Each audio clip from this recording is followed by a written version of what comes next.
And that's kind of how this came about, was that you guys have your Three Dads Talking About Anime podcast. You're actually the host of another podcast of Hey, another medium that doesn't have any podcasts, anime. There's it's no true. anime Actually, podcast. if you search anime podcast, we're the There's only only. one. There's only one. It's Yeah. three dads, all from college years, talking about anime. That's it. Yeah. So this is almost a spin-off of that in some Yep. ways. Just For the normies. yeah, you'll hear we've got a little cinematic universe thing going on here. Oh, yeah, that's never been done either. By the way, No, this is all never. new ground. Yeah. These We're jokes are gonna get trailblazing. these jokes are gonna get so old. They already suck. Yeah, but I would say we're not going for, like, a big part of why I enjoy doing Three Dads talking about anime, and I think I have enjoyed the idea of this as well. Is we're in it for the fun of getting together and chatting, and so you know what, we may not hit blank check numbers, and that's going to be okay, because what we're Yeah. trying to do is just what Chris said, which is there's no shame. If you haven't seen a movie, that's okay. And if you don't like Yes. a movie, that's okay. We just want to watch different movies and experience, like, you know what? I'm not a horror guy, but I did watch that one with my buddies, and it was interesting, and it was an experience. And you know what? That's good. We went through a very fun COVID experience that I think called back to like, had some nostalgia moments for us, where we were in COVID. For all of you listening in 34 or something, that was a terrible time when we were in COVID. And we watched Cats via, like, we all started Cats at the same time. And we Yeah, we just did were like a in, stream sync. yeah, Yes. we were just in disc. We weren't even streaming together like you can now. We just all click play at the same time and chatted in Discord while we were supposed to be working. And it was phenomenal. And I think there's an aspect of that, of, like, when you watch a movie either together or all at the same time and then talk about it, there's a communal thing that happens that is just better than doing it alone, right? So Yes. it's like, Chris, you could give me all these movies, I could go watch them, but then if I don't digest them with anybody, it's not as fun. And I Yeah. might I might actually learn something in the process. So that's kind of, Yeah. I feel I like, mean, where this came about. exactly. It can be a very lonely process or lonely experience to watch a movie that um, really spoke to you in some way and have like nobody to talk to about it. And the Yep. most you can do is like go on the internet and read or watch, something about the movie you just watched. But it's much more fun when somebody has seen something or experienced something Yep. that you can go to as well and be like, dude, did you see this? And even better, is like, it's why I think a lot of movie buffs advocate for going to movies in the theaters, because when you see a Mm-hmm. movie with an audience and you're all experiencing like a scary movie together or a comedy movie together, or even just a really good drama or action movie, even like experiencing it with a big group or whatever is so much fun. So yeah, also kind of to play off that, like you said, I think it's we're aiming for like a middle brow kind of thing. We're trying to hit a broad range of movies. We're not going to only talking about one genre. We want to talk about Mm-hmm. stuff from a bunch of different genres. Like you said, like people who aren't into horror movies that much might want to. It's like, well, you should if you're gonna watch one, you should just try and watch this one. This won't be a definitive list or anything like that, but just fun places to bounce off of. So, everybody, I'm excited for this. I think one element that we are going to enjoy as a group is that we all went to college together. Even one of the students that you're about to hear from is Chris's brother, who came a little bit later but still jumped into the mix. And so we have been in a group chat for like 10, how long? How many years? A minute? Yeah, probably. It's Like starting 10. in like Google Hangouts. Yeah, Yeah. it's like 10 years. What even was Google Hangouts? So like 10 years, and we're very good friends, and so we're hoping that brings some chemistry. But format wise, to get that diversity of movies, we're gonna keep it simple. just a release per month, and every month will be a different genre. So simple enough. If you don't like horror, skip that episode, skip that month and go to the next one. We're hoping that makes it sustainable for us to enjoy. We all have varying degrees of careers and families and activities going on. And so busy lives make it difficult, but we're really going to try to bring you a once a month experience. So we're starting out with this one. You're about to hear a little interview segment of each of the students. So this particular episode is going to be different in format, and it probably will be a little long. But after that, we're going to release first of the month. Once a month, we'll release a movie and we'll talk about it. And there may be a couple bonus episodes depending on how spicy we get. So does that sound good, Chris? Sounds good to me, man. Let's get class started. Cool. Class is in session. Bing.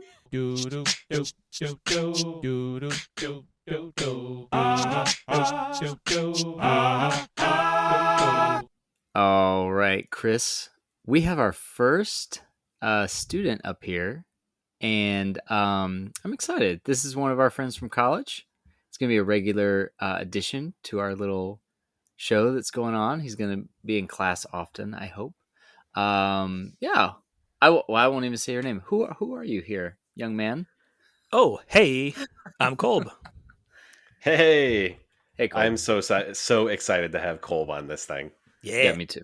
Very, very excited. Okay, I guess I get to explain a bit about myself. Yeah. Yeah, go for it. Who are you? Oh, might as well. Well, I'm Kolb. I live in the Midwest, Northern Illinois, if you will. Not in Chicago, though. Okay. There we go. Yeah. Everyone will ask, "Oh, you live in Illinois? That means you live in Chicago." Yeah. Yes. But I don't. It's one of those things, and you live in a state that has a giant city like that. I'm originally from Washington, and I just tell everybody I'm from Seattle. I live like an hour north of Seattle. Nice. I always try. I'm like, I live in this area. They're like, "Oh, I've never heard of that." I'm like, "Okay, it's Chicago." You've heard of that place, right? Right. I still to this day, because I've moved away, explain where we went to college as being 3 hours to the left of Chicago.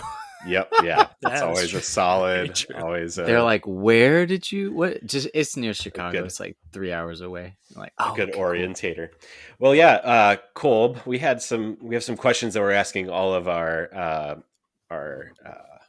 what do we want to call you? Students. Yeah, regulars. Mm-hmm. So, what is your favorite movie, or if you can't narrow it down to a favorite movie, maybe favorite 4 films or something like that?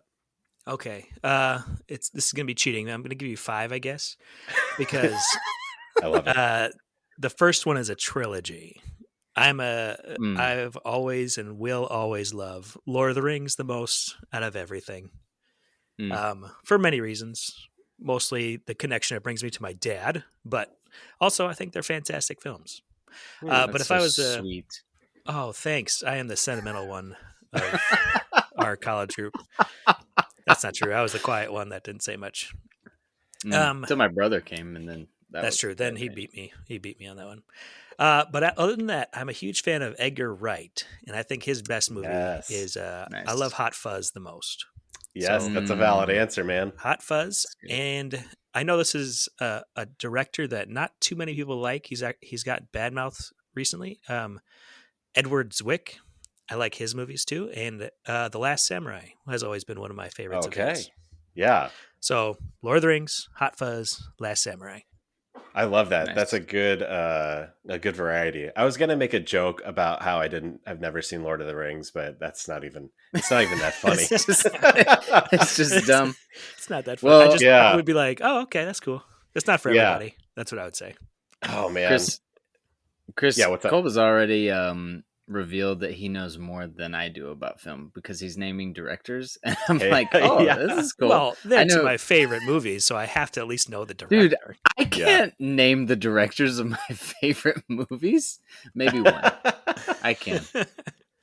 Yeah, but maybe Kolb should be the TA. Yeah, maybe we should switch. Good thing it's just data entry work that I do. I don't actually have to know anything. Yeah. Okay, so very good films. Yeah. Yes. Excellent films. Yeah, I'm a huge Edgar Wright fan as well. And when I think Ed Zwick, I mostly think of like Glory. I remember watching Glory in high school for like extra credit, and like just it was so good, you know. And it's got young Denzel, and it's got great Morgan Freeman performance, and yeah, so cool. But anyways, Zach, you had another question? Yes, I do. A question number 2 for you. Yeah. So that, that's some of your favorites, and you did say some good ones. What is a movie that you think is a blind spot for you? So we've all got them, movies that everybody else has seen or should have seen, that sort of movie. And then you're like, I missed that one somehow growing up or in my adulthood.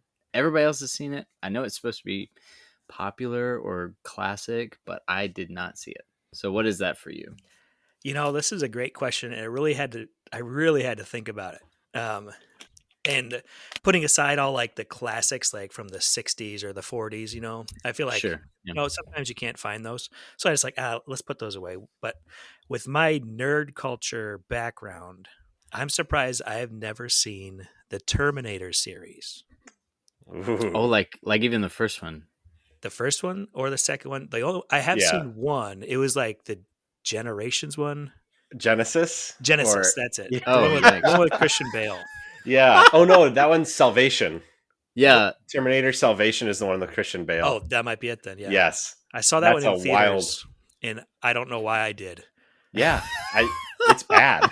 It's bad, and I've never seen any of the good ones. And not a good starting point. A lot of people would say that Terminator 2 is like the best one. I have a real big soft spot for Terminator 1. I think Terminator 1 is awesome and gnarly. Good. Yeah. But yeah, Terminator 2 is like one of the biggest blockbusters of like all time. So yeah. Right. No, and I don't want this whole section to become like a gatekeeping, like, how have you not seen that kind of thing? I'd understand though. Yeah, but it's more of an opportunity. It's like, yeah, exactly. Then go watch the movie. This is great. We know now what to suggest. Yeah, but here's the thing. It's not that I couldn't see it. I don't have a huge desire to see it. Do you feel like you can leave? I think I have to see it with somebody. I'm not going to pick it up myself. I need to watch it with somebody who likes it. Well, that's kind of like, I think just missed your opportunity. My dad just watched the whole series. You could have popped down to North Carolina and watched it with Mark. But no, I think it's a good part of what this kind of whole idea for this podcast came out of was a lot of us having very busy lives with families and kids and stuff, and talking about movies and being like, I just don't have time to see this kind of stuff or whatever. Or, I wish, it's like, I wish we could just sit down like as a group, like we did in college or whatever, and watch movies till way too late, and kind of missing that shared experience. And so doing this where it kind of forces us to do that. Like maybe we cover Terminator one day and you can be on it, right. So yeah, maybe that's the real reason we're doing this, is just to collect ideas for for future episodes. So yeah, we actually have one more question for you. I didn't prepare for this. This is a surprise, but Cole, I wanted to know, who is your favorite member of the X-Men and why is it Jubilee? She's just a bubbly personality, and I love colors. And she shoots them out of her hands. Yeah, she does. Yep. Yeah, she does. Very sparkly. Very sparkly. Yeah. No, I was listening to your guys's the Three Dads Talking About Anime episodes that you guys have done with Johnny about the Wolverine series, which I was bummed to hear is bad. It's quite bad. But it's not good. There was a moment in one of the earlier episodes where you and Ben both were like, just like offhandedly bashed Jubilee, and it made me laugh so hard. And I was talking to Ben recently, and he bashed Jubilee again, and I was like, "This is great." Yeah. So, Colb actually texted that exact text group from the recording when he started the newest X-Men series on Disney, and one of his specific comments was how annoying Jubilee was. So when you picked this question for him, I was like, this is so spot on. when I was giving positive and negatives, and I said one of my positives is that Jubilee is still annoying. I like that framing. It's a positive that she It's a is positive still thing, right? a little firecracker. But who is actually one of your favorites? Oh, if you really want to know my answer, it is Gambit. Gambit's so cool. Cajun man, Raging Cajun. Gambit don't he was play like that. He was one of the name on my back for the hockey team that Ben made. That's really cool. Yeah. So yeah. funny. Well, I'm really excited that you're going to be on future episodes, Kolb. I think this is going to be a good time. So yeah. Yeah. I'm ready to learn more about film from the professor. We'll see if that actually happens, if you actually learn anything. Yeah. It'll be 2 years later and like, nothing's changed for me. I don't know. A lot of reviews on The Boy and the Heron were very insightful. Callback. Callback. When we did that on another show, but we won't name now. Right. Previously on this episode has already been named. You don't deserve to listen to it. No. Yeah, rewind. Awesome. Well, I think that wraps up your little interview, Kolb, and we look forward to your participation in the class. Oh, thanks for having me on. Yeah, thank you.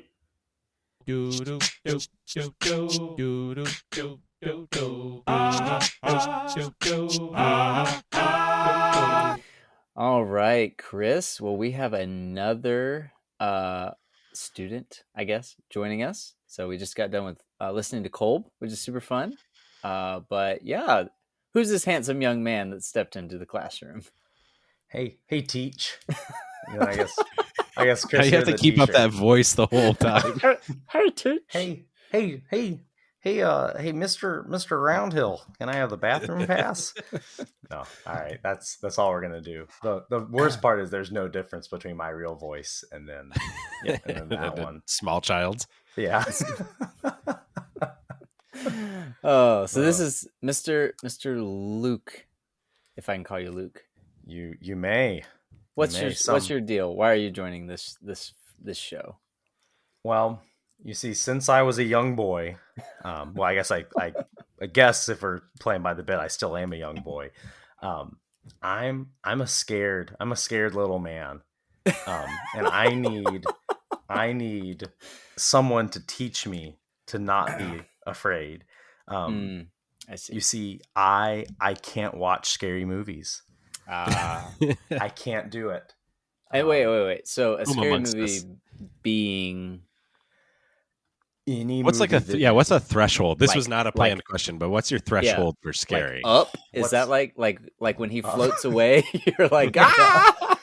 No, I wouldn't say like peril is spooky.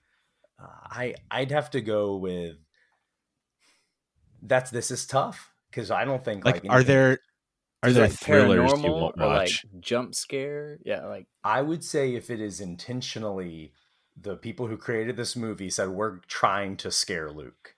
Like that's the threshold. So the genre is and that is a whole to be a horror movie. Yeah. Like that's a whole thing that like Blumhouse does. Yeah. So like those movies where you're like, wow, that movie looks real like scary stories to tell in the dark. No, thank you. I would movies that are very cheesy. You would probably say this is not scary. It's a bunch of jump scares. I would say I would rather die than watch that movie. Okay. Movies... So, on that note, what is your favorite movie, or do you have a favorite group of movies that you would die for? Rather, that I would die on the behalf of. This is a great question. Yeah. So I wrote down The Patriot. I do love The Patriot. I did originally just have The Patriot down 5 times on this list. Because you really like Mel Gibson's politics, right? But then I realized, man, I said there's something concerning about this. He's just a hatchet man. That's what you are. I did realize that none of the movies I put on this list were made post 2001. Which might be because I haven't gone to a movie in like a decade. So I think there's a common theme with this, but Probably my favorite movie ever is Gladiator. I Great choice. Here's a rundown. Younger than I am now, circa 2002. Oh, that's weird to think about. Yeah, Luke Shelley. Oh, bleep that out. Edit that out. Edit that out. Is sitting there Just take it again. Yeah. with his dad, going to be given the talk. And how else do you give a young, soon-to-be man the talk? But by grilling brats and then watching Gladiator afterwards. Nothing helps you be ready to hit puberty faster than seeing Russell Crowe tear it up in the sand of the Coliseum. Yeah, I mean, is there anything more masculine than Gladiator? Like, Gladiator is the ideal man, right? Now, son, this is what you're going to turn into. Maybe. Yeah. Probably not. It puts together some of my favorite things. I love history. I love seeing people be willing to put their body on the lines for something they believe in, something I personally would never do, and have never and will never. You mean fight to the death? Yeah, fight to the death for something they believe in, or just to survive. Hard pass. It just some great lines, great character development. Ridley Scott, what a fella. Crazy that he stopped making movies after Gladiator. Crazy that he never made any scary ones that I'm aware of. Like in space or something. Yeah, definitely focused on ancient Rome. It's just weird that he never tried like a sci-fi movie or anything. Yeah, that would be weird. That would be very out of his wheelhouse to do. But if he did, like that. I bet you'd love to watch it. If he did. I don't know about that. We'll see. But yeah, so Gladiator, probably my favorite movie of awesome. All time. Great flick. It's a worthy choice. Yeah. But yeah, you want me to keep going down my list? Yep. You don't have to give us going if you have more. Tell us more. Yeah. I also love The Count of Monte Cristo. Great revenge movie. Jim Caviezel, another questionable guy, but then featuring a young, very, very young Henry Cavill as Albert Montego. If you remember that, a lot of people, even then, you could tell what a hunk. What a great movie. Guy Pearce. Ever heard of him? So good. I don't know if I didn't realize he was even in that. Yeah, he's in it. It's been so long since I've seen that. I know, right? Alfred Dumbledore himself is in it. As briefly. Dumbledore. Yeah, Alfred Dumbledore, not Albus. Albus. Oh, did I say Alfred? Wow. You said Alfred. What is he serving? Batman? I thought you were going to say Alfred Molina was in it, which would be like fitting, but Bruce, you're Alfred a wizard, Dumbledore. Bruce. No. Oh man, Alfred Dumbledore. Yeah, big. His cousin. Yeah. Third on the list is Harry Potter. Know those movies inside and out? No, just kidding. Love Count of Monte Cristo. Great movie. Dirty Rotten Scoundrels. I don't like just period pieces. Incredible film. Steve Martin, what an absolute delight. And then I love in that movie Michael Caine is basically just playing himself.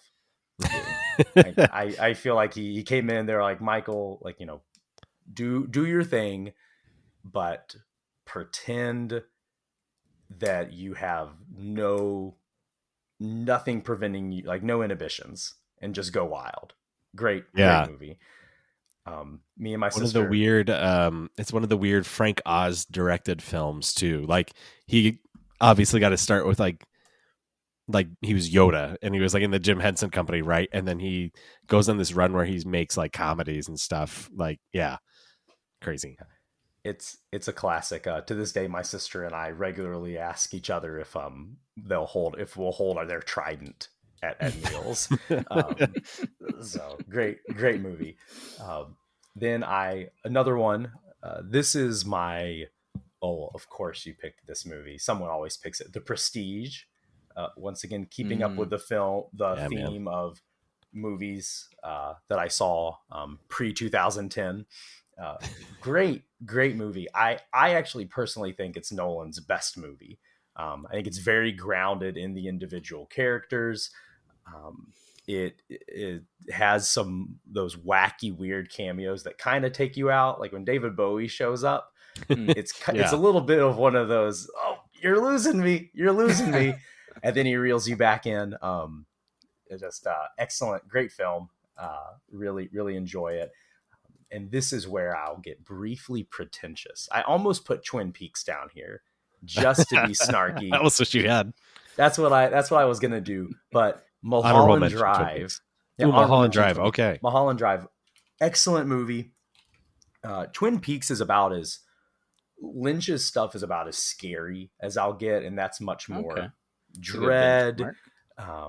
It's very, very much more focused on just unsettling the viewer through simple things like noises and a fan eerily spinning at the top of a stairwell. But Mulholland Drive is an amazing movie. I still can't believe that the professor hasn't seen it. Shocking to me, outing him like that. I know. Naomi Watts, seeing her in this started a 20+ year crush that has not ended and will not be requited, sadly. But yeah, those are my 5 of my favorite movies that you can get an idea of who Luke is. Yeah. So then to follow that, and just whichever one kind of tops the list in film, what do you think is your biggest blind spot? So this would be a movie that, just to recap, that, it's kind of one of those like party conversations where if it came up, everyone would be like, what? You haven't seen that? Like that sort of reaction. Where everyone's expecting you to have seen it, but you just missed it, or you just didn't watch it. I feel like you could take essentially any horror movie, like Alien. We'll eliminate those because you intentionally don't like horror. So like within your genres, what do you miss? And also, no one would be surprised by that. When I would say I'm a little coward, I've never seen Predators. People would say, "Of course, you are a small, sad, shriveling little man." Not surprised by that. This is one that I have no excuse for having not seen yet. Oh, good. But I have never seen Mad Max Fury Road. And this is made worse by the fact that I have seen the old Mad Max movies. Once again, love Mel Gibson, love everything to do, love everything that guy's about. But I have never seen Fury Road. That's a pretty fair one. I'm deeply ashamed of this. Yeah. And I don't want this to become like when we ask these questions, I don't want it to come off with an air of like, oh, I can't believe you haven't seen. Yeah. But like, it's just like, oh yeah, you haven't seen that. It is good, like, and it is worth seeing. But like, there's no way everybody can see everything. So yeah. No, I love Mad Max Fury Road. I think that is like pound for pound, like the best action movie of the 2010s. Yeah. It's good. It's good. Which until recently, the answer would have been any of the Fast and Furious movies. But that was something that I quickly realized I needed to correct this. I have children. I need to be able to set a good example for them. You need to know about family. I didn't know about family. Matters. I didn't know anything about family. So I rectified that over an extended Christmas vacation a few years ago. Yeah. And I've been sorry, kids. Enjoy your Christmas. I'm gonna go watch however many movies. I got all of the kids' wife beaters and models of Dominic Toretto's car for Christmas. Yeah, they loved it. Nice. Okay, I actually had one more question for you. I wanted to know where were you on January 6th, 2021? Because I kind of recall that you had like gone to the East Coast. You had taken a little trip during that time, like it was around the New Year, but you kind of went towards DC. From, so yeah, so I just wanted to know, like, just if you could state, into the microphone, where were you on January 6th, 2021? For a brief moment, I'm getting as close to the microphone as I can right now.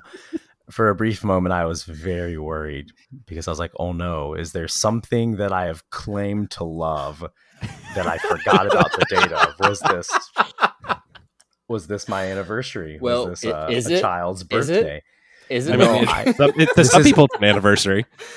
This is actually a very easy question to answer because I was right where I am right now at my desk, not in the Oval Office.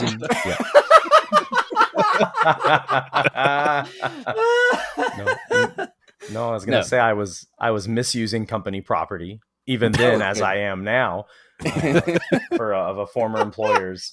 But that's the only error that you committed that day. Yeah, only one. One of my Sunday school teachers was there, which was fascinating to be looking at. Wait, you mean from like way back in the day? Oh yeah, like my Sunday school teacher in South Carolina was there on the ground, and it was. I didn't know this. Yeah, this is new territory. This is. I don't know if this is one of the things we'll have to cancel to remove from this, but you can just quit talking. This is. I'll put the name of this individual in the chat because I know that in some of our group chats, I've shared some of this person's posts on social media. Oh my gosh. You don't even have to, I already know. Have to put the name. I can't remember how to spell the last name, but very good. Oh my. But yeah, man. We're learning lots of things. Yeah. This is what school's all about. I was not there. I was in the greater Wisconsin area. You almost got me. Internet doxers. I almost said what part of the greater Wisconsin area I'm in, but now you'll never know. Just say you're in the best part. Controversial, but kind of true there. But definitely true. As we were talking about this, I just got a political email that said, "From Trump, pray for our country." So I think they're listening in. It wouldn't surprise me. Okay. Well, thank you very much, Luke. We're happy to have you in class. Yeah, I do need to know how many skips we get throughout the course. Effectively, what I need to know is what is the bare minimum I have to do in order to pass this class. Now, you might think I shouldn't ask you. You're the professor. Why would I be asking you this? But I'm kind of a bad boy. Kind of do what I want to do. Sure, right? Yeah. No, you at least have to watch Midsommar with your eyes taped open.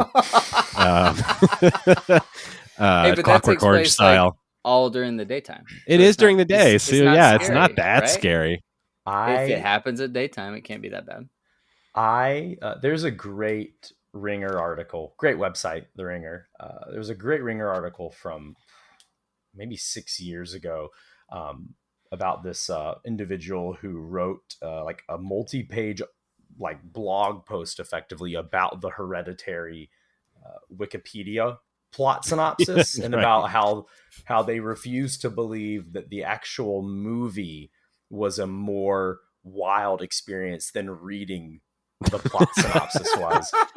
And I felt that deep in my soul because I had also felt that because I had, before reading this, read the Hereditary Wikipedia plot synopsis because I have the mind of a sicko. You're curious to freak. Know.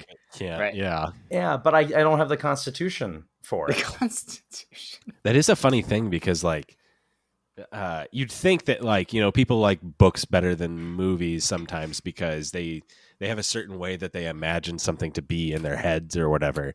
Right. But when it comes to horror, I feel like it is kind of different. Like I enjoy horror movies and I also enjoy horror books, but I feel it's sometimes easier to read a horror book because it's like that's not there. So I do not enjoy horror movies, but you've recommended a couple books to me and I enjoyed them. Yeah. Which ones did you read? The Only Good Indians? No, I haven't read that by one Stephen yet. Jones. Oh, that's a really good. That's actually been on my to read list for a while. But no, I read both of the little short ones from. We read What Moves the Dead. Yeah, What Moves the Dead, and the sequel. Sequel's amazing. Yeah, that's a great example of like it has like Victorian atmospheric horror. Like I probably at this point would watch that movie if it came out. yeah. It would Maybe make me pee my pants probably. Yeah, I was going to say maybe it's a thing where like it only gets as scary as your mind wants to make it. I don't know. Yeah, Something stuff. I guess we'll have to explore that question. Yeah, maybe we will. I think I can totally understand that. A couple of years ago, I read a book called The Ballad of Black Tom.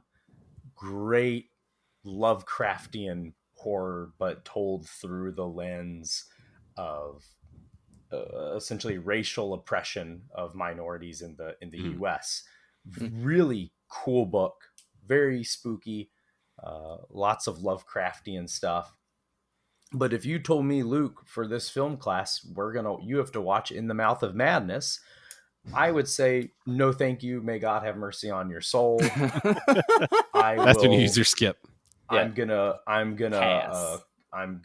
drop out of school now for good. Well, we're trying not to make you drop out of school. Yeah. And I'm not even sure if I can do it In the Mouth of Madness. I love John Carpenter, but that area gets a little scary. Very, very quick story. Chris and I worked at a summer camp together once. In 2011, we did this. Mm-hmm.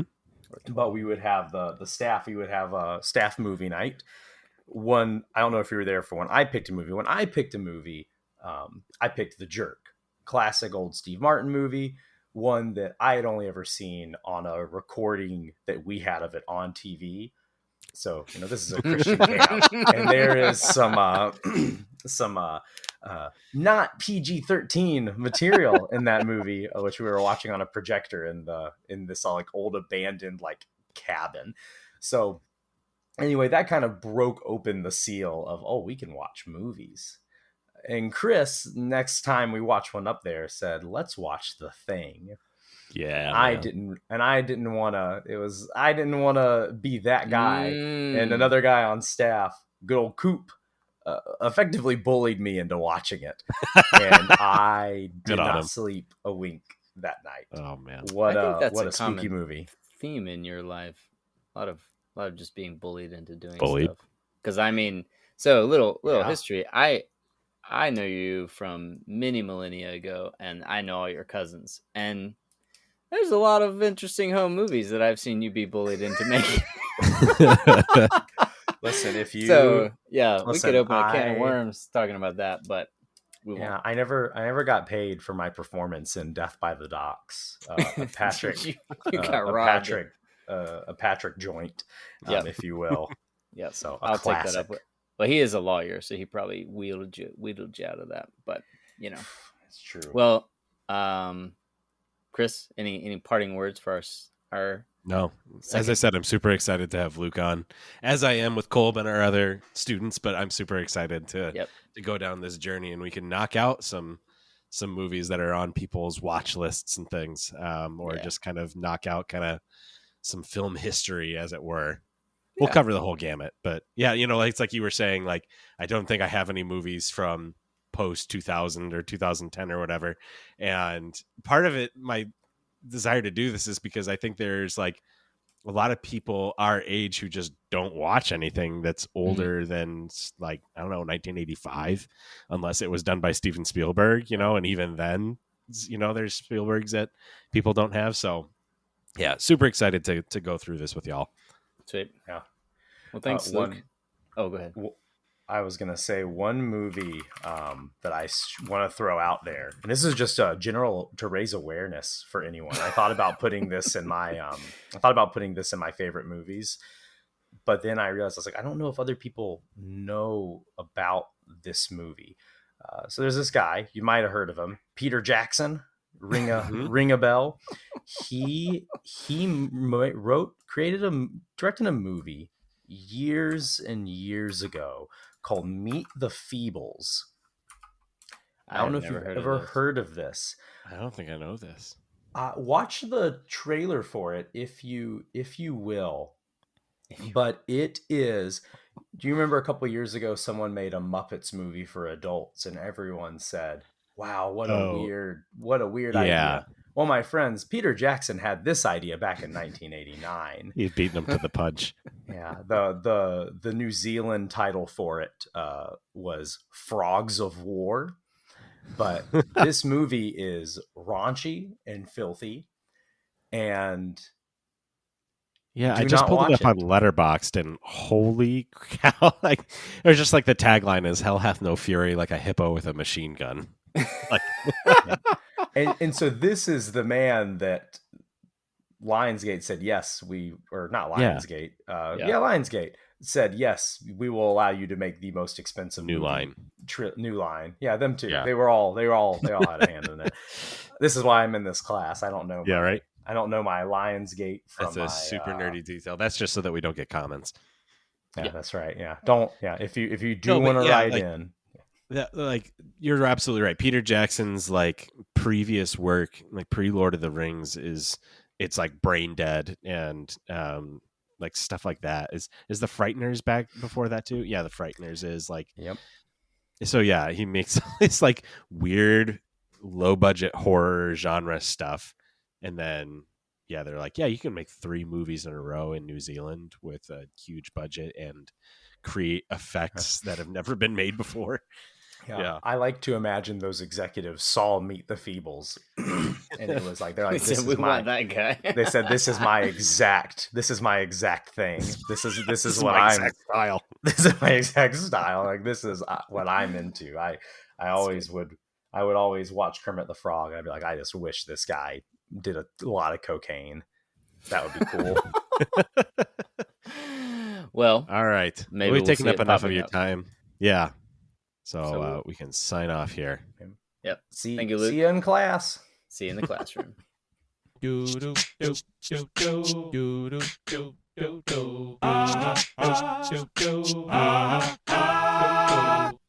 All right, Chris, we have our third student up here as our youngest student, actually. Yeah, I think you actually know this one. He applied to get into our class, and I almost turned him down on principle.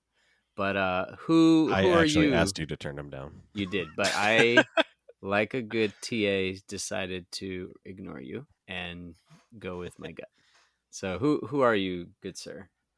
All right. Well, I am, I guess, a spry 30-year-old who's joining the film school here. David, I am Chris's brother. I am a ex-jock who was really bad at sports, so he didn't watch enough movies growing up, and I am now on a journey trying to rectify that a little bit. That's good. It's good to see your weak points and to push into those. Yeah, right. Okay, so let's get to know a little bit about you. So we've been asking everybody 2 questions here. So what's your favorite movie, or if you have a brief list to get an idea of your tastes, we'll take that as well. Okay, yeah. So I'll just do my Letterboxd top 4 here then. So the first one that I have listed is the one that I've watched the most recently, but it's actually the oldest movie, and that would be 1979's Alien by Ridley Scott. I think that is a perfect movie. There's not a wasted frame on it. I'm not a horror guy, but that movie just works for me. I really love it. Ended up watching the entire series over 2 weeks or something like that, including the newer ones. So, and there's a new one coming to theaters. There is. I'm very excited about it. Oh man, that looks so good too. I haven't watched the trailer, but I saw the poster and I was like, okay, I'm on board for that. More face huggers. Yeah. And then the next one I had down here was 2018's Spider-Man Into the Spider-Verse. I think that is probably one of my favorite superhero movies, comic book movies, as well as animated movie in general. I remember when I saw it in theaters, I immediately went and saw it with my best friend the next morning, because he was like, "Oh, I want to go see it." I was like, "I'll go see it with you right now again." And so I saw it twice within about 12 hours of each other. I just love the way the animation looks on that one. There's like this cool thing that they do with it where like they have the background moving, but the characters aren't. So that's kind of what gives it its like comic book look to it. Yeah, it was a big game changer. I mean, because up to that point, most animation that was not Pixar was kind of trying to emulate the look of Pixar to success and failure throughout, but then that one, now you see a lot more stuff that's trying to look like Spider-Verse. Like that's starting to creep into the more CGI animation, and Sony's obviously been building off of it. But yeah, it's super cool. I definitely recommend Into the Spider-Verse as well. Very innovative. I was really blown away. Oh yeah, when I saw it in theaters as well. Great music too. Oh yeah. Oh man. And then third one is Hot Fuzz from 2007. So I'm pretty sure, like 90% sure, the first time I actually watched this movie was on Chris's iPod Classic at my grandparents' cabin. So it's like that meme, where it's like, this is how the director intended you to see it, and they're like watching it on a graphing calculator or whatever. I did that with Hot Fuzz.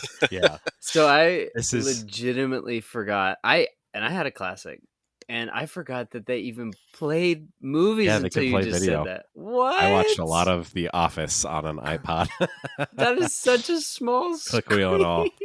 Yeah. No, and David, you're now the second person to bring up Hot Fuzz, which is also great. I mean, yes, I love it. Like it might as well be in my favorites as well. Oh, it's so good. It's such a good action comedy. Yeah. It's my favorite of the trilogy by far. The Ice Cream. Yeah. Yeah, that's valid. Yeah, definitely. Like it's probably the movie on this list I've watched the most, and I think I catch something different, or like a joke hits a little bit differently each time, and it works as like so much more than just a parody of the action movies and stuff like that. It's sure. Incredible. I love it. Yeah. I think one of my most random quotes that I use the most is Farmer's Mums.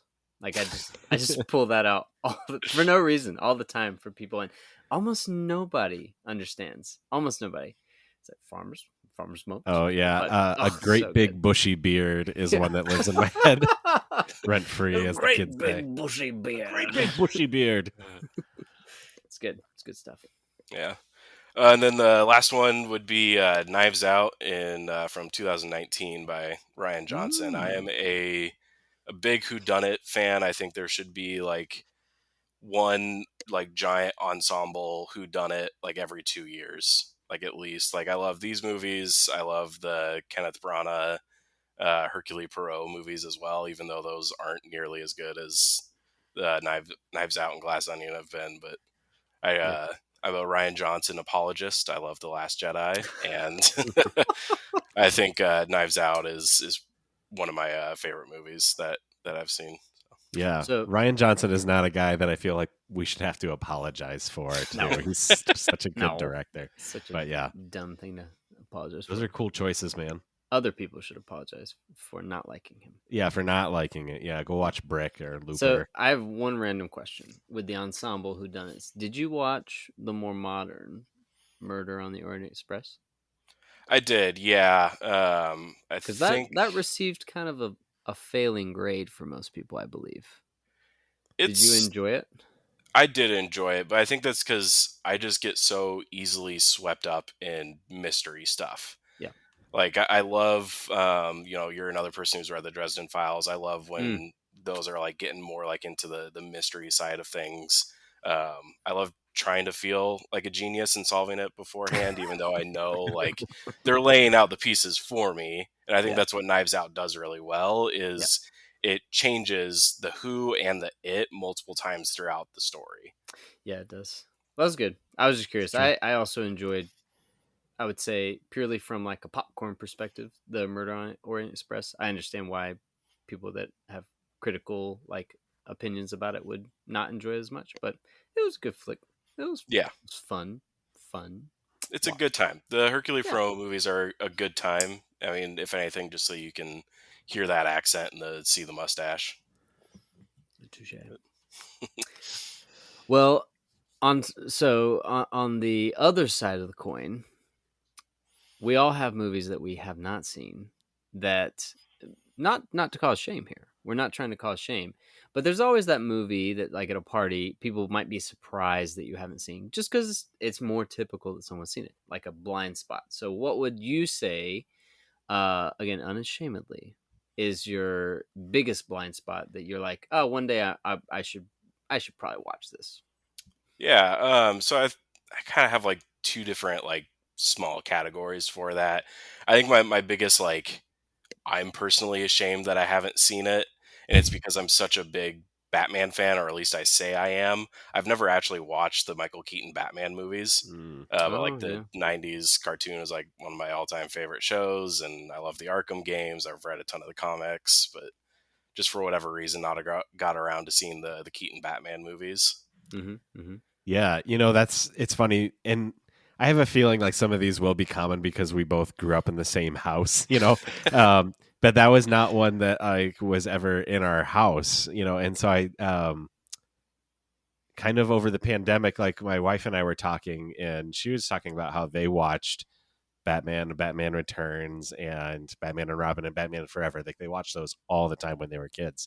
And she was like, you haven't seen those? She did one of those that we're not going to do to other people. No. It's like, you haven't seen those? Do that. And so we did watch like the 4 of them while we did like a puzzle in our basement or whatever. It's a long puzzle. Yeah, well, it was a huge weird, yeah.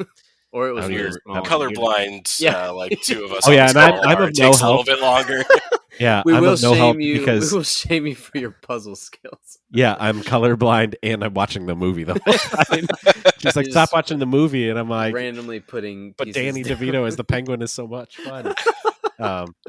So yeah, like Batman was also a blind spot for me until like 2 years ago. So yeah, fair enough. Yeah. The other like section that I had is like it's not really like an actual genre, but I had written down some things that I would call like dad core classics, movies that you pictured dads watching. So on that, I had Gladiator, Master and Commander, and Godfather. Ooh, okay. Master and Commander and Godfather are exceptionally long. So there's almost a forgiveness level from me personally. If someone's like, I've not seen Master and Commander, I'm like, yeah, I get that. That's a lot of time to carve out. Those are 3, I wouldn't even call them dad core. I would just call them like 6 out of 5 star classics. They're very good. Yeah. Very good.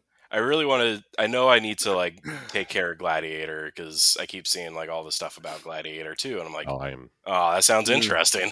I am so excited about Gladiator 2. It sounds so insane. And this late period Ridley Scott stuff that we're getting is all so weird and hit and miss, and so I'm very excited for Gladiator 2.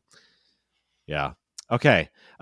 So David, we do have a third question for you that we did not prepare you for. I know that you are a big fan of the Houston Astros franchise, specifically the 2017 Houston Astros, and I wanted to know who's your favorite player or players on the Houston Astros, if you have a letterbox top 4. Oh man, 2017 Houston Astros players. Anytime Jose Altuve gets hit by a baseball, that's a great player. Carlos Correa on the Twins, where he's no longer good, is another great one there. Oh my gosh. Justin Verlander, I actually just respect. That's just that meme where it's just like, I straight up hate you, but I respect you. Yes, right. The Anchorman quote. The Carlos Correa thing is so insane because remember when he kept not passing physicals and like his value kept going down, and like, it's borne out to be true. Anyways, I say this because David and I are from the Washington area. We are big Seattle Mariners fans. We hate the Houston trash tros, and may they all die and rot. But I'm really curious how you actually feel. Oh, this is good. This is good. We got a brother duo on the school roster. This is fun. Oh yeah, it'll be. It's gonna be very fun. I'm excited to have David on for sure. Yep, it'll be good. It'll be very, very good. Well, David, thank you for your introduction to the class, and we're really excited for this first episode. Will be our most it'll be the most different one. That's what I'm trying to say, with all these introductions. But I think it's a really fun idea, and so appreciate you taking the time out to give us a little intro for yourself. Yeah, I'm looking forward to it. I can't wait to see what other people's faves are and their blind spots. I want to see like how much overlap there is on that. Yeah, actually, Chris. Oh, and the blind spots. Yeah. So far there has not been any. Mm-mm. Yeah. I'm so sure far there hasn't been any. But I'm sure there is. I have a feeling. Just not said overlap. Yeah, I have a feeling. I know. I think I might know what Nathan's going to say actually. So yeah. When he comes on, a little sneak preview there. He's next actually. But Chris, that's actually a fun point. The way we've done this with these separate interviews is instead of doing a big group thing, is everybody in the school will get to hear everybody else's answers when it releases. Right. Yeah. So that's fun. It'll be a good time to listen to it. Yeah. Well, we will mosey on over to our next student. But David, thanks for joining, and we'll see you in class. Sounds good.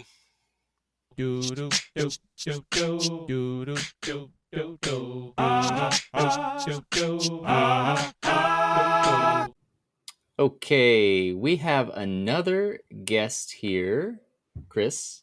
Another student of ours. This is Nathan. Wow, cracking knuckles already. I love it. Baby. Cracking the knuckles.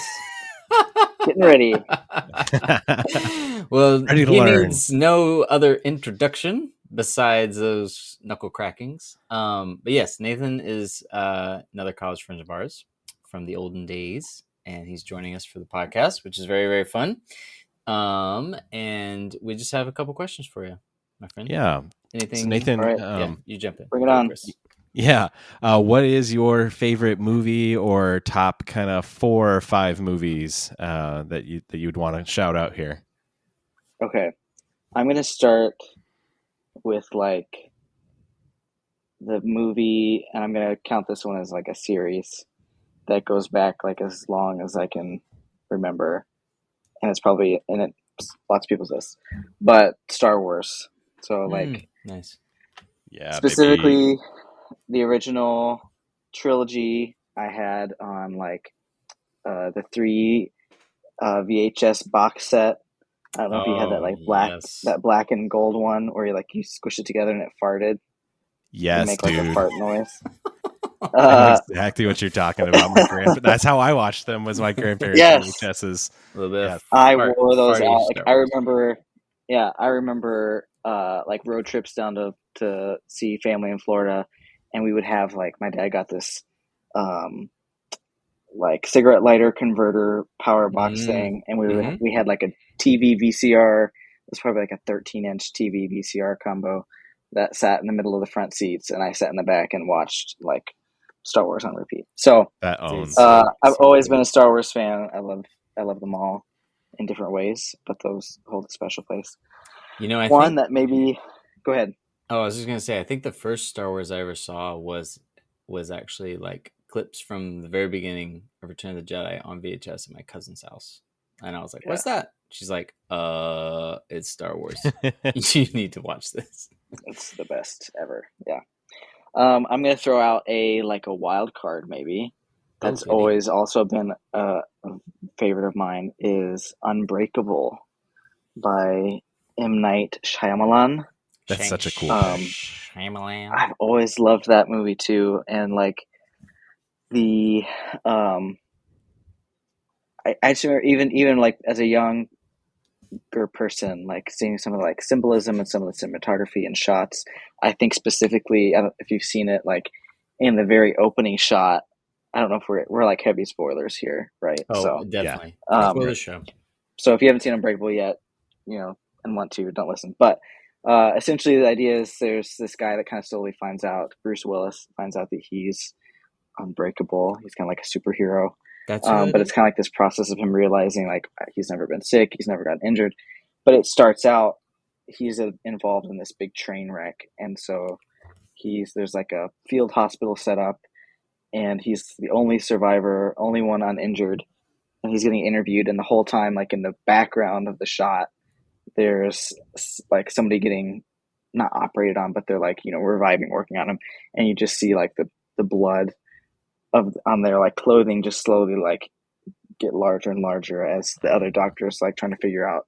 He's like, where were you sitting and were you buckled, and all these questions. Anyway, it's just such a cool scene. So I always like that. I liked a lot of M. Night Shyamalan movies too, like Signs and Sixth Sense, obviously, but that one I really liked.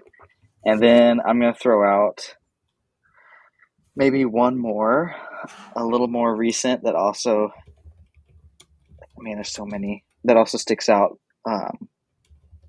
But 10 Cloverfield Lane. Ooh. It's kind of like maybe another wild card. I think Chris, you actually had recommended. Like I feel like we even saw Cloverfield together in the theater, potentially in college. Because what year was that? No, it was 2008. So I think it would have been so maybe going not. to college. However, like I think we both knew we liked it. Like I was big on Cloverfield, like and just like the Cloverfield in general, like the whole monster shaky cam thing. Like I was just so on board, and like it had like the ARG thing going for it, where there was like all these clues on the internet, and you could find like the Japanese website of the company in the movie that one minor character was hired to go work for, and like trying to connect the dots of like how everything melded together. So I love Cloverfield. And then 10 Cloverfield Lane, is that the best John Goodman performance? Like it's so good. He's amazing. I feel like he honestly is probably like the reason that's up there alone, like his performance in that movie. And because I was gonna say, I think you recommended it to me, like we both like Cloverfield, and I had never seen it, and I feel like it didn't. I don't know. I feel like it wasn't like a big. It was release around quiet. it. Yeah.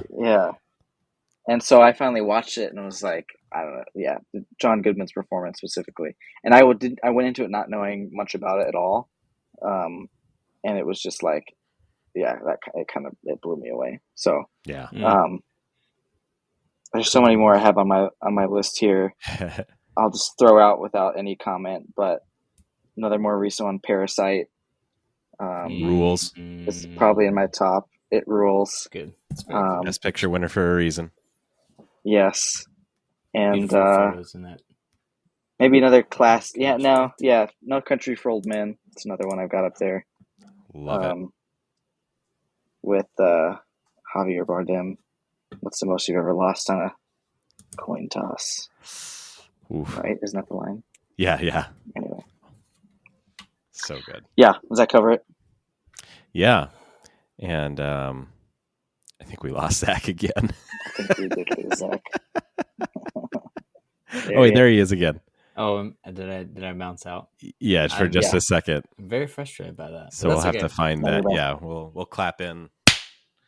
Clap. Yeah, you're right. I'm not gonna edit. Just kidding. Love those answers. Love them to death. Thank you. Yeah. So I have a question. I have a question for you. Okay. Those are some of your faves. What's your biggest movie blind spot? It's not that you don't have to be ashamed. We don't have any shame here, but it's like, most people have seen this, and I would like to see this, I think, but I haven't.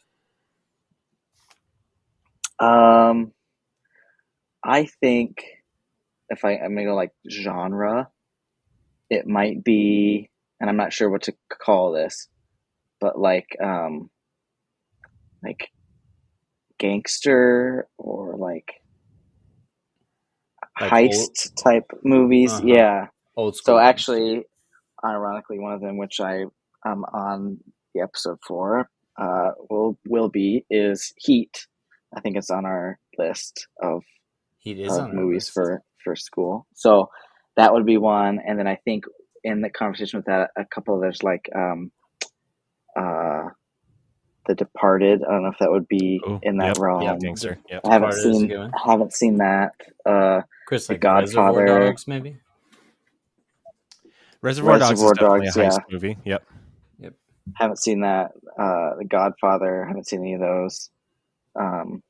You're not the first I to guess it mention The would be Godfather. Yeah. yeah. Like maybe Aladdin is a pretty classic heist. Aladdin. Yes, I that mean, was yeah, one of the. you got to find the diamond There's in the rough, man. the diamond in the rough. The lamp. Yeah. Yeah. It would be TV, I guess, but The Sopranos. Yep. Kind of that like genre of stuff. I feel like I haven't watched. Yeah, that's fair enough. Much of that because like The Sopranos. The Sopranos 2 is like a show that is almost in response to like the idea of modern gangsters who grew up on gangster movies. Like those characters in the show, like when they're goofing around, they're quoting The Godfather and Goodfellas back and forth to each other, you know? Okay. So, Goodfellas. yeah. Another one. Yeah. Nice. Well, yeah. Good answer. Yeah, for real. Okay. Well, we have a third question for you here. Did it hurt when you fell from heaven? You do have to answer. It's required. Oh, shucks. Yeah. Slightly, yeah. Just a little bit. This is a long fall.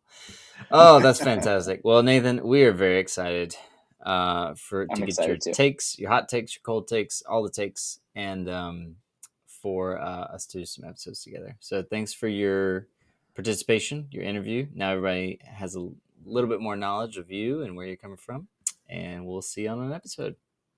Sweet. Thanks, guys. Looking forward to it.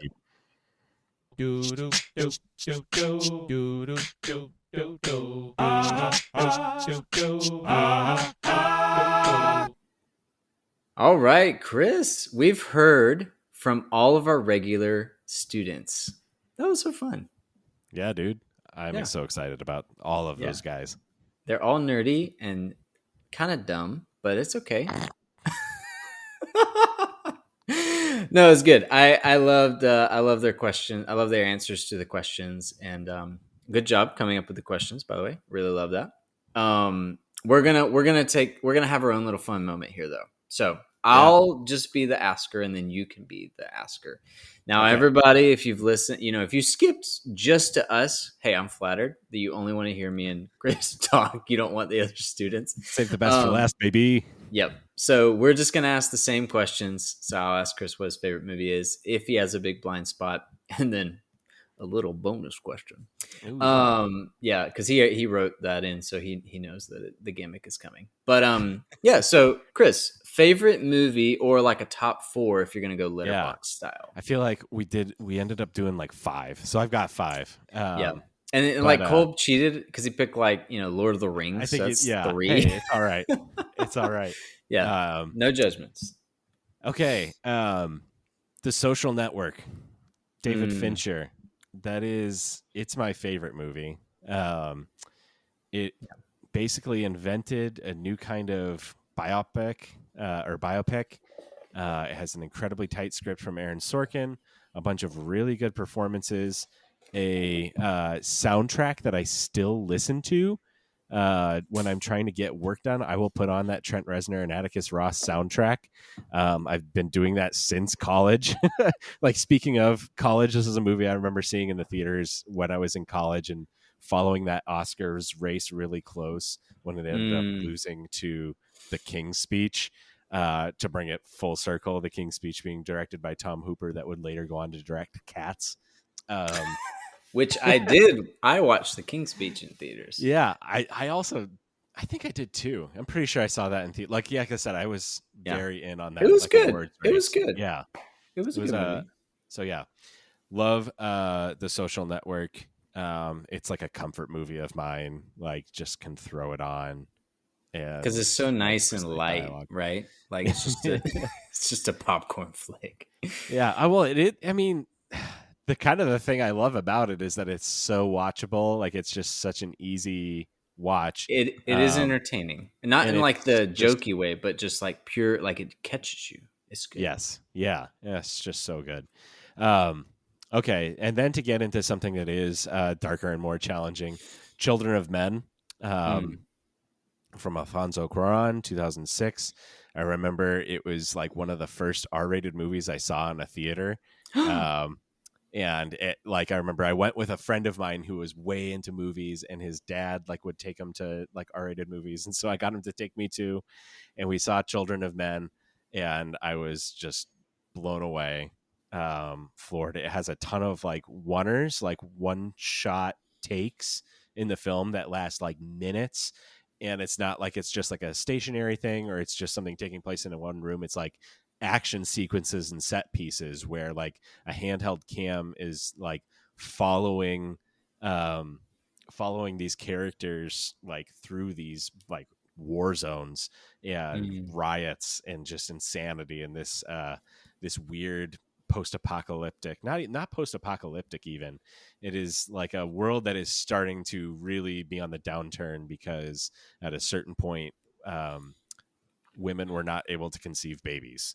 And so like it just spells out that the humanity is dying, puts a damper on human development.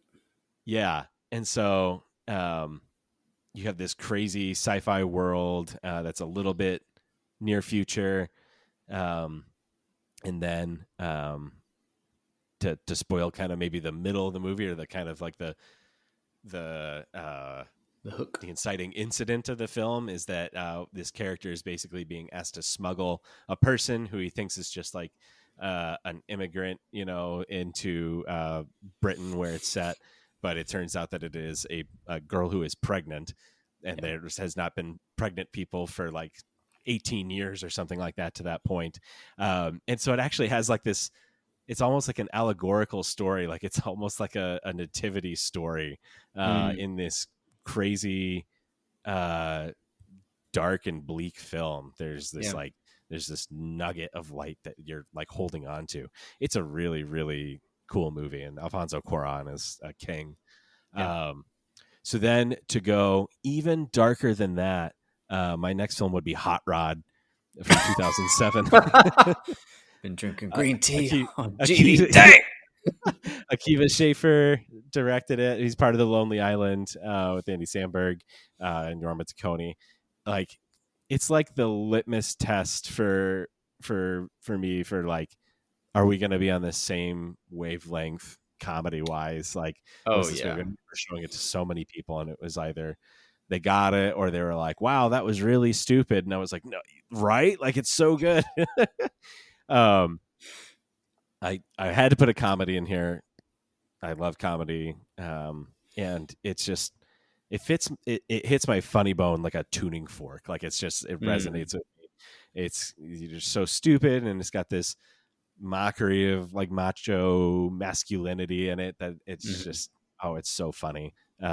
Just the whole idea like of the film, like, I mean, you watch the film because it's an Andy Samberg comedy or whatever. When you actually look at the plot of the film, it's about a guy who is trying to raise money for his stepdad's like heart surgery so that he can beat him in a fight. So he can beat him up and be a man. He doesn't believe that he can be a man until he can beat up his stepdad. Who is dying, so he can't beat him up like that. I got to fix him first. Oh, it's amazing. It's so ridiculous. Yeah. And then two more. Jurassic Park. Classic. I mean, if I'm talking about like middle brow great films, like Steven Spielberg is like the text. Like, he does so much good work that is so enjoyable and watchable while being very smart. And I think Jurassic Park is like a great version of that. Like, it fits right in with Raiders and E.T. and all the Spielberg classics, Jaws. And I wish that every popcorn movie could be as entertaining and as smart as Jurassic Park is. Like, it's very. Which I recently rewatched because I was at a youth camp and we were doing that as a theme, and I was doing the games. And so one comment you had on that, because I rewatched it, and I was like, dude, it's still a masterpiece. And you're like, it's such a tightly scripted movie. And I was watching it and I was like, he's right. Like, it's so, there's no lag, there's no dull moments. It's not that there's no slow. there's no lag. There's a difference. Yes. And so you like sit in some moments really well, and then there's just like nonstop motion, and you lose yourself in it, and it's in all the great ways. So it's good. It's classic for a reason. Yes, definitely. Yeah. Love dinosaurs eating people. Like Dinosaurs eating people off a toilet is pretty. Just always works. Yeah, you can't really go wrong with that. Yeah. And it gets a little brutal. Like when when what's his name gets eaten in the car, you're like, oh dear Lord. Like, oh yeah, like he's being eviscerated. Dennis. Or Dennis. Or I always think about Laura Dern in like when she's in, like, she's trying to get the power back on, and so she's like crawling in those like kind of underground tunnels, and then Samuel L. Jackson's hand like is just there, and then there's velociraptors in there. It's great. Oh, it's so good, so good. Dinosaurs. And speaking of scary things eating people, The Thing would be my final. Which John Carpenter. we're gonna cover, I believe. I believe so. Yes. Yeah, it's on the schedule. Yes. Sci-fi horror masterpiece. It's a perfect blend of like body horror and practical effects, twists. There's great characters. Like, the whole thing is so tightly wound, and it's so cool. John Carpenter is a master of horror, going back all the way to like Halloween, and has done so much for the genre. But The Thing is like where it's at with me. Like, I love that movie. I do love John Carpenter Must Die. That was a bit different genre, but that was a good one. But so clarifying questions were, as an introductory. Yeah. So you mentioned body horror. Sure. For one not familiar with the horror genre, what does that mean? Body horror is like give a bad mole and it's really scary. And go to the doctor. Right. To steal kind of from Josh Larson, I think it's actually like it plays into the fear of the human body not looking right, or like something's off, right? Like it's not safe. You're just like, this isn't right. This isn't what mankind is supposed to look like. And so typically in body horror, it's like it can be as just plain as like gore of a person, but usually comes with like limbs and sinew and bones, like being places where, like, The Thing has shots in it where like an alien will have overtaken like a body, and then like takes the head and grows like spider legs from the neck and walks around with the head upside down like it's the thorax, and the spider legs are like crawling around. It's crazy. And the thing that's with The Thing is that like I said, it's also like done with practical effects, so it's like like it's all clay and modeling and it's very clever tactile camera stuff, and it lends itself because then the actors are playing off something that they can see, and it's all these insane parasitic alien fleshy nightmares, and like like they're reacting to that and reacting really well to it. So nice. Okay, cool beans. Well, actually, why don't we riff off a little bit? I'll should I do mine? You list yours. I want to hear yours. So I have 5 as well. One is a duology. One is a zoology. So I'm just going across Letterboxd. They just have slots, so it's not numbered 1 through 4 or anything. It's just in my top 4. So I picked Spirited Away as one of mine from Hayao Miyazaki. I am an anime fan, as Chris has mentioned earlier in the episode. I have a podcast with 2 other guys. Cole was one of them. 3 dads talking about anime. And actually, our theme song comes from the other dad. So our friend Ben is very crafty, and he's gotten with Chris and kind of put together a theme song for us. So those are me and those 2 guys have a anime podcast. But even if you don't like anime, Hayao Miyazaki makes these incredible masterpieces of animation from Japan, and they are just amazing. Some of them are weird. Some of them have a lot of Japanese folklore and culture, and I totally get that if that's not your thing.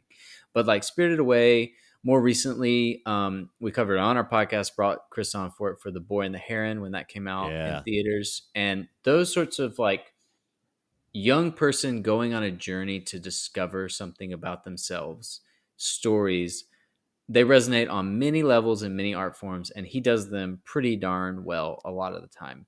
Princess They are Mononoke, beautiful films. Yeah. And so Spirited Away kind of is a placeholder for like all of his great films, like Princess Mononoke, Spirited Away, Boy and the Heron, even some of the more childish ones like My Neighbor Totoro. They're all about Ponyo. Ponyo loves Sasuke, loves ham. So he'll riff off some things, like Ponyo's a riff off The Little Mermaid. And then he'll go completely original and like throw in his disdain for like, killing the environment in Princess Mononoke. But it's this like, that has body horror in it. It's got these like slug worm things that are devouring people and turning them into, that would be an example. Yeah, mutants and stuff. So it's great. And all of it is hand drawn. That's something I really appreciate, because other anime will be CGI and you can tell. He is based off hand drawn stuff. Next up is The Emperor Strikes Back. Empire Strikes Back from the Emperor. The Emperor's New Strike Back. The Empire Strikes Back, the second to be made Star Wars film, Episode 5. Movie. Yeah, it's so good. I think it just encapsulates what I love about Star Wars. And it just has twists and turns. I definitely gasped, at the Vader moment.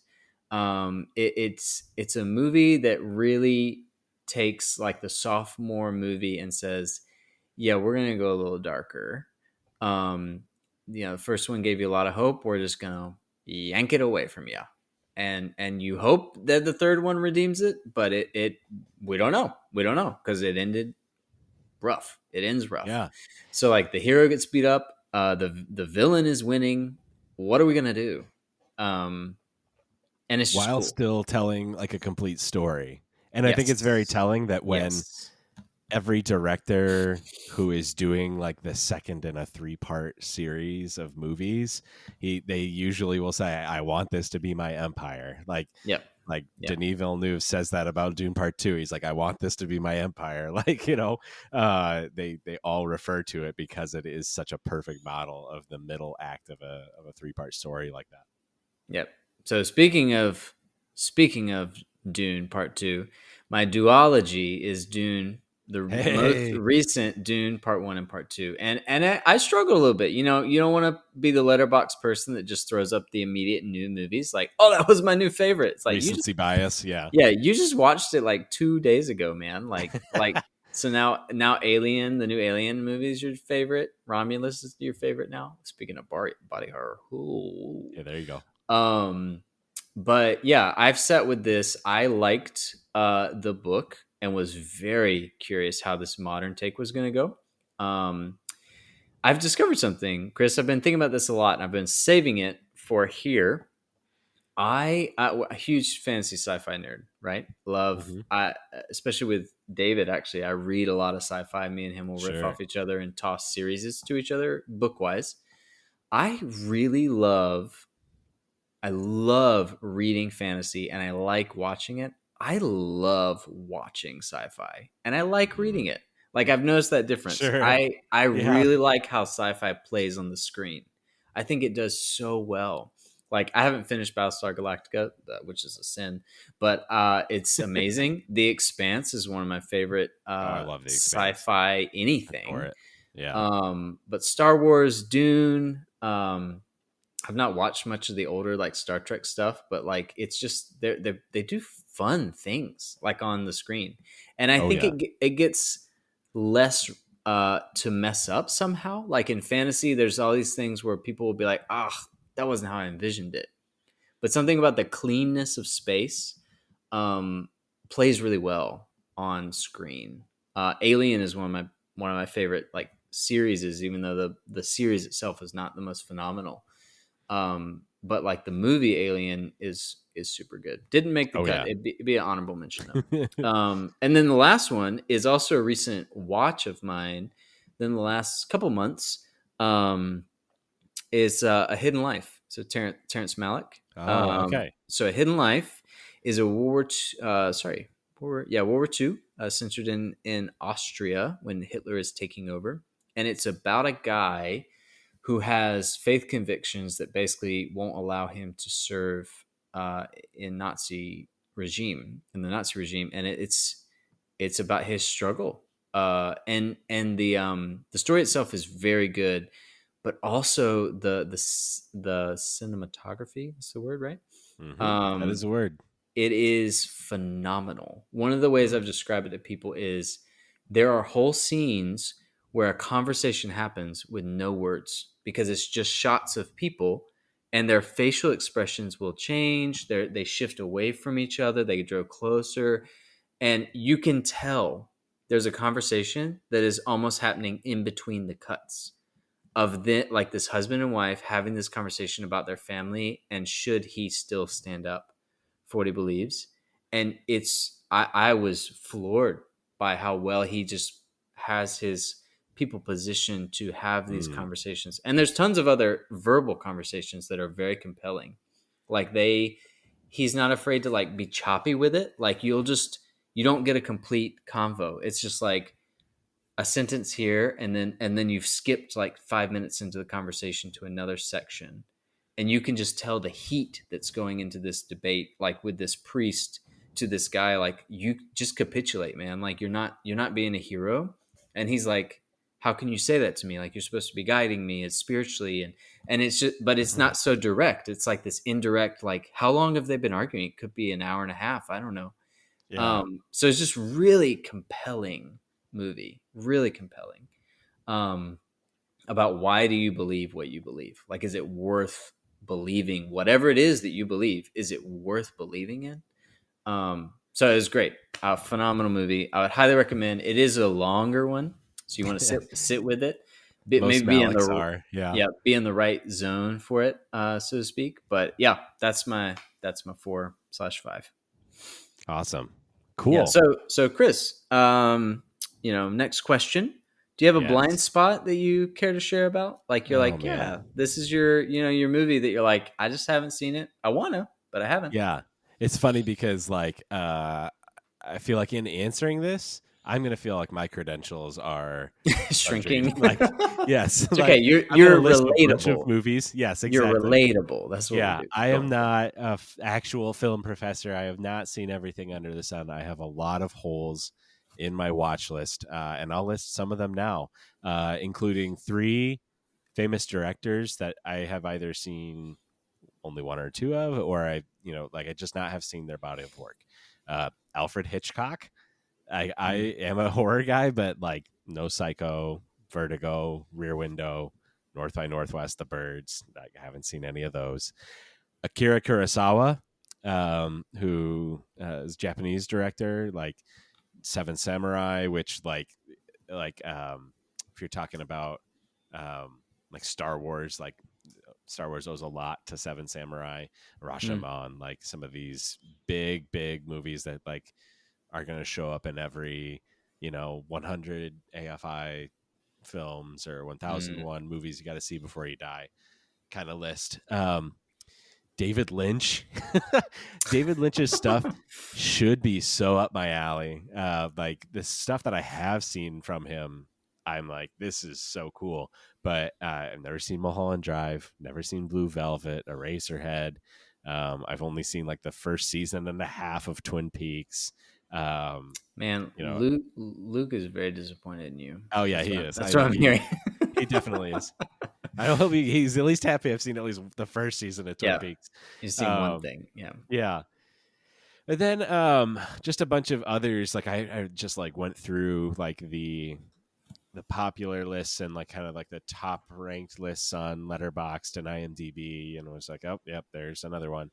So just a big list of like Lawrence of Arabia, Casablanca, in Wong Kar-wai's In the Mood for Love, Do the Right Thing, The Man with No Name trilogy, the Clint Eastwood westerns, Singing in the Rain, Raging Bull, Grave of the Fireflies, The French Connection, The Truman Show, The Exorcist, Texas Chainsaw Massacre, Scarface, The Fly, and then even getting more recent like Us and It, like those were big blockbustery horror stuff that I like other stuff that those people have done that I just have not seen.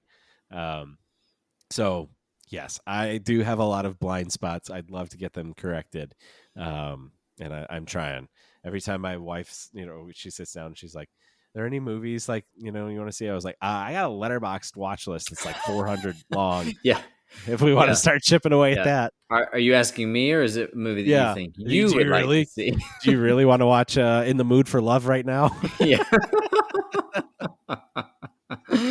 Oh, that's funny. That's funny. And so what about you? Blind spots. Yeah. So I set with this one. It's kind of, it's a wrestling of like, what do you share, right? Because there's tons that I haven't seen, of course. I do think I tried to go with there's a few I wanted to share that I feel like everybody has seen, at least in the States. I don't know where you're listening from, but like in high school, maybe you've seen this. So like Schindler's List, never seen it. Yeah. And like everybody I know that has seen that, like, what, you haven't seen Schindler's List? And so they're not judging me. They're just like, how did that happen? I think straight up my alley is actually one of Chris's favorites I've not seen, which is Children of Men. Oh yeah. I really need to get on that. The Big Lebowski, never seen that. Ooh, that is a good one. Yeah. And I know. And then I've heard. I believe you. And then also like more up my particular alley is like some, I would say they're middle.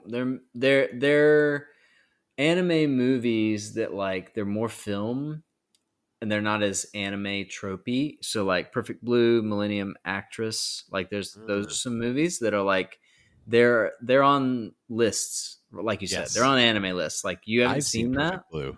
Exactly. A non-anime fan, which if you listen to our podcast, you will know he is very vocal about that. I give him a lot of grief. He's seen Perfect Blue and I haven't. So I've seen Tokyo Godfathers, but I haven't seen Perfect Blue. And then last is like everybody that I meet is like, you haven't seen Titanic? Like how have you not seen Titanic? How did you avoid seeing it? Like my own wife, who is not, she likes film, and she's in a phase right now where we are really trying to watch more films, not just movies, but like good movies. Yeah. And she's baffled. She's like, how have you not seen, like, I don't even care if you like it. Like, how have you not seen this movie? I'm like, I don't know. And at this point I'm like, I'm sure I'll watch it at some point, but there's so many movies. Do you want to watch Titanic right now when we have 1 hour and our precious 2 hours to watch this movie? Yeah, I mean, do you got time to switch over the VHS tapes? We're still giving a 2 VHS box set. I have seen Gone with the Wind on VHS though with my mom, so that's a pretty claim to fame because that is literally like 4 VHS tapes. I think it's insane. Oh man, yeah. So that would be some of my bigger blind spots. Like some of those are like classics that most people have seen, and some of them are like, dude, this is like right up your alley. You would love it, and I'm like, I know, it's right in your lane. Yeah, I know. I just need to like pull the trigger one of these days. And part of it is like, like you get a free afternoon or evening or a weekend, if you're away traveling, your family goes away for something. And you get that choice anxiety of like, I have so many. And so you just have to kind of settle down, just pick one you're going to like for the most part. Or like, if Chris has recommended me a movie, I'm like, yeah, this is the time. He was raving about this. Like, I'm going to watch it because I just know my wife won't like it. So I'd rather just watch it and enjoy it and then text him that I'm enjoying it. I went and watched the new Alien in theaters, and I was texting you and David, and then I went on an immediate Alien spree and watched like three of them back to back. You love to see it. Yeah, it was great. That's the type of experience I want. Is like, this might not be the best movie, but the experience was what I wanted. So yeah, it was good. So my last question for you, which you didn't know was coming, is you've talked a lot about The Social Network, which I know is great. I'm just really curious why, because I just know from personal experience. Why do you like Night at the Museum so much more than The Social Network? Night at the Museum? Yeah, I know that secretly that's your favorite movie. That's secretly my favorite. Yeah. So why? Just could you elaborate on why that's Ben Stiller's masterpiece? And I know he's good in some of Wes Anderson's stuff, but like that movie, you can't stop talking about off air. So I'm just curious why that one's your favorite. I'm trying to think if I've ever said anything about Night at the Museum. That's how memorable this is Successful for you. kids movies, yeah. Yeah. So yeah, just you have any comments on Night Museum? Yeah, I mean, I just I mean, hey, without Night at the Museum, we wouldn't have A Day to Remember song title, I'm Made of Wax, Larry, What Are You Made Of? Like, if we didn't have those movies, we wouldn't have that line or that song. So yeah, so really, you're welcome. A Day to Remember. Yeah, seriously. Like your fame is in part because of Ben Stiller. Yeah, man. Him and Sonic the Hedgehog. Yeah, there you go. Yeah. Do you have any questions for me? Yeah, I did have a question for you. I just wanted to know, you're such a big anime fan and everything. I wanted to know if you think that Full Metal Alchemist would have been better if there had been more harems. That's one I contemplate a lot. It's just one of those tropes that you're like, this should just be in every anime, Yeah, right? Men, women, just all of them, all the harems. What's not to like? What's not to like about throwing in just one great trope after another, especially that one. Yeah, Full Metal. It's pretty much my favorite anime, and the only thing holding it back from like an 11 out of 10 is basically what you stated. Sure, that there should have just been gaggles of women chasing after one male character. Yeah, I feel like that's an accurate depiction of how it works in the real world. Yeah. Why would it? We've all experienced it. It wouldn't be an art if it wasn't, right? That's how art works. It reflects real life. Yeah. So yeah, you suck. That was I have to shout out Ben and Cole for that one. I was just like, what's is like, he the I was like, what's his least favorite thing in anime that I could ask about his when favorite they're not anime? around, they still ruin my life. If you go ever and listen to our podcast, they somehow find a way to make fun of me at every turn, with valid reasons. So I'm not saying it's wrong. But that was good. Well done, Ben and Cole, coming using Chris as your puppet to destroy me. Kapew.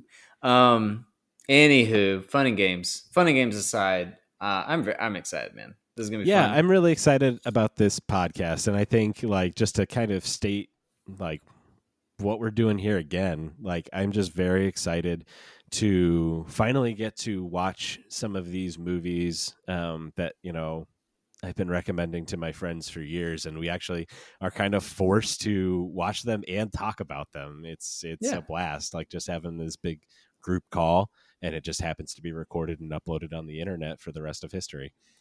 Yep. One thing we will have is our children will be able to listen to this and either be like, that's so cool, or they'll hit an age where like our dads are idiots. My kids already think I'm an idiot. So you're doomed. My kids are young enough where if they just heard my voice on something besides me, they're like, "Ooh, it's Daddy." Like I recorded for them like a little Tony figure, and they're like, it's Daddy's voice in the Tony box. So I got a couple years left where they still think I'm cool. Yeah. Well, if you've made it this far, we are so excited to give you actual content coming next month. Do you have a preview for them of what we're doing? Yes. Starts with an H. We will be we will be discussing the 1995. We will be discussing the 1995 Michael Mann masterpiece Heat. Ooh. Robert De Niro, Al Pacino, Los Angeles shootouts. Get ready. Exciting stuff. Well, come back next month for that. If you are listening and it's years later, you can just skip to the next episode. Bingeable. You lucky duck. Yeah, you lucky duck. But we hope you stick around, and yeah, this has been the Film Bunker. The Film Bunker. The Film Bunker School Fun. The Film Bunker School Fun. The Fun Bunker Film School. Film School. Yes. Let's do it. I'm excited. Do-do. Do-do. Do. Do-do. Do-do. Do. Do-do. Do-do. Do. Do-do. Do-do. Do. Do-do. Do. Do.